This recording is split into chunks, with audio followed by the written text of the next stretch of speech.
Bismillahirrahmanirrahim. Assalamualaikum warahmatullahi wabarakatuh. Perkenalkan, nama saya Faida Rahmani dari program studi keperawatan semester 6 kelompok B1 dengan nomor induk mahasiswa 17 10 20 10 83. Di sini saya akan membahas terkait dengan airway management dan juga teknik pembebasan obstruksi jalan nafas. Namun sebelumnya saya ingin memohon maaf apabila nanti di dalam video saya ini terdapat sedikit distraksi karena kebetulan rumah saya dekat dengan jalan raya dan juga nanti kemungkinan akan ada suara-suara kendaraan bermotor ataupun suara yang mengganggu lainnya.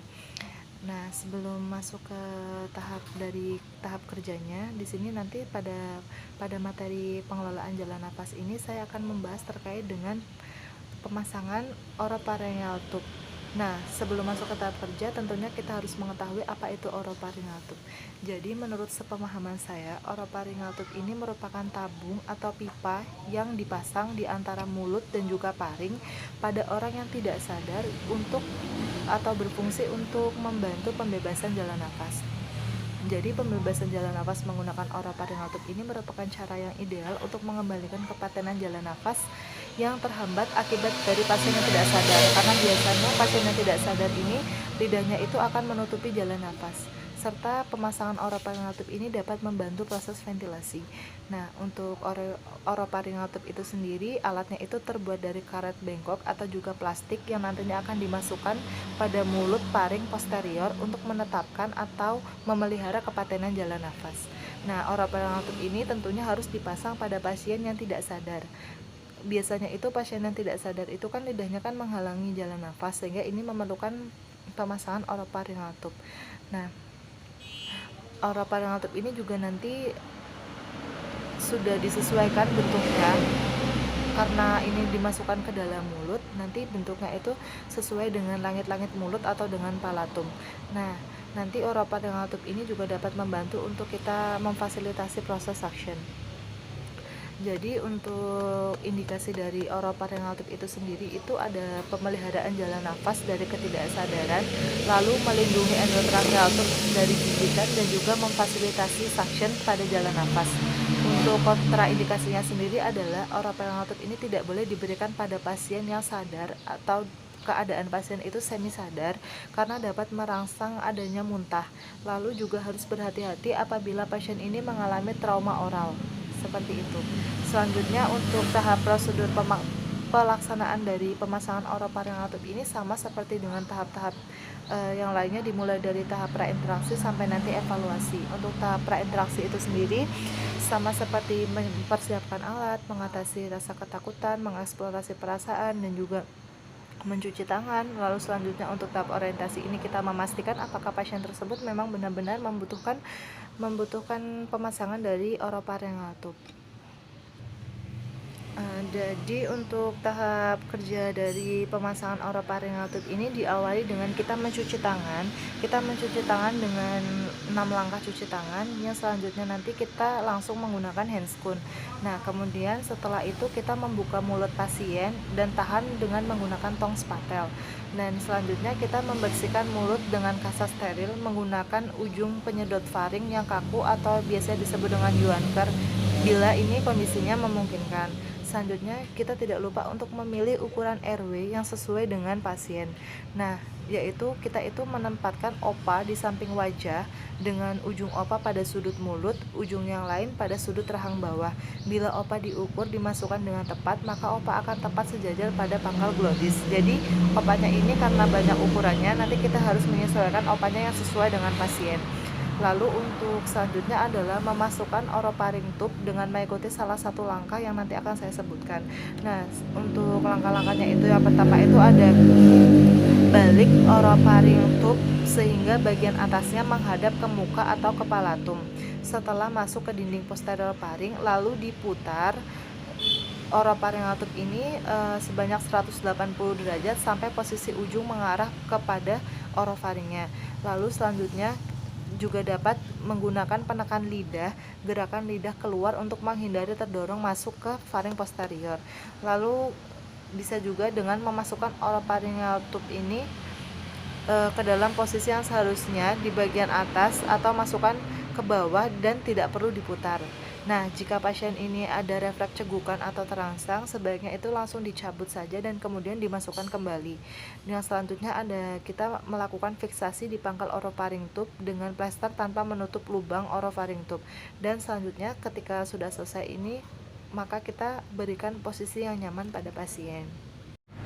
Nah, tadi saya sudah menjelaskan dari tahap prainteraksi hingga tahap kerja. Di sini saya ingin menambahkan sedikit untuk tahap kerjanya terkait dengan size ukuran pada orofaringeal tube ini. Jadi dimulai dari size yang terkecil itu ukurannya size 000, lalu dilanjut ke size 00, lalu size 0, lalu size 1, 2, 3 dan juga 4. Nanti untuk penggunaannya itu disesuaikan dengan pasiennya setelah diukur tadi.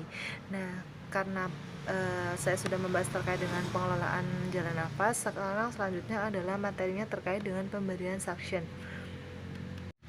Untuk materi terkait dengan teknik membebaskan obstruksi jalan nafas atau pemberian suction ini, jadi definisinya ini adalah pemberian suction ini merupakan upaya untuk mengeluarkan lendir atau sekret dari jalan nafas pasien dengan menggunakan alat suction.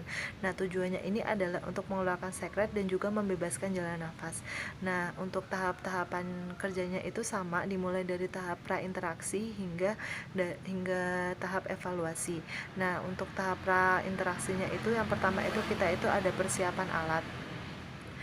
Untuk alat-alat yang disiapkan itu diantaranya ada bak instrumen yang terdapat pinset anatominya juga ada 2, lalu kasa secukupnya, lalu NaCl, lalu ada cano section, lalu ada perlak atau pengalas, lalu ada mesin suction, ada handscoon atau sarung tangan, handuk, masker, bengkok, dan juga alat untuk oksigenasi.